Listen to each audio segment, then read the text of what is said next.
अब राजा मनु की पुत्री आकुति की कहानी। दोस्तों, अगर वीडियो पसंद आता है तो वीडियो को लाइक सब्सक्राइब जरूर करें।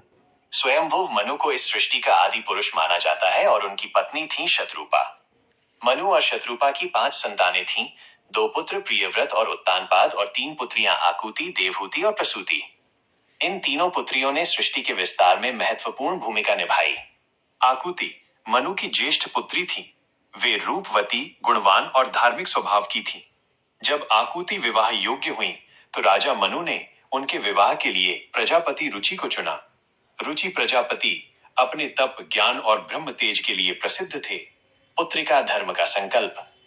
आकुति और रुचि के विवाह में एक विशेष शर्त रखी गई थी जिसे पुत्रिका धर्म कहा जाता है। मनु और शत्रुपा ने रुचि से यह वचन लिया कि आकुति से जो पुत्र उत्पन्न होगा उसे वे मनु को सौंप देंगे ताकि मनु का वंश आगे बढ़ सके। उस समय मनु के दोनों पुत्र अभी छोटे थे। रुचि प्रजापति ने सहर्ष ये शर्त स्वीकार कर ली। भगवान का अवतार। विवाह के पश्चात आकुति और रुचि प्रजापति के यहाँ एक पुत्र और एक पुत्री का जन्म हुआ। ये एक साधारण घटना नहीं थी। जो पुत्र उत्पन्न हुआ वो स्वयं भगवान विष्णु के अंश अवतार थे और उनका नाम यज्ञ रखा गया। यज्ञ अवतार को सृष्टि के पालन और धर्म की स्थापना के लिए जाना जाता है। पुत्री स्वयं देवी लक्ष्मी के अंश से उत्पन्न हुई थी और उनका नाम दक्षिणा रखा गया।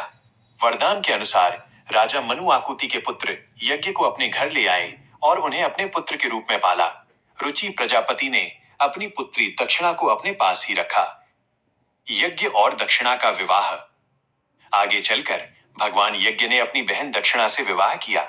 यह विवाह अत्यंत पवित्र और धार्मिक माना जाता है क्योंकि वे दोनों स्वयं भगवान और देवी के अंश थे जो धर्म की रक्षा और सृष्टि के विस्तार के लिए प्रकट हुए थे।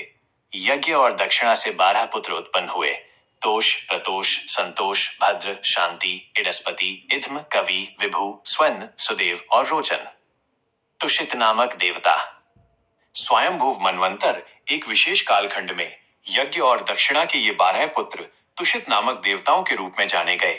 इस मनवंतर में भगवान यज्ञ ने देवराज इंद्र का पद संभाला और सप्तर्षियों के साथ मिलकर सृष्टि के नियमों का पालन किया। इस प्रकार राजा मनु की पुत्री आकुति ने एक ऐसे वंश को जन्म दिया जिसमें स्वयं भगवान का अवतार हुआ और जिन्होंने देवताओं तथा धर्म के विस्तार में मुख्य भूमिका निभाई।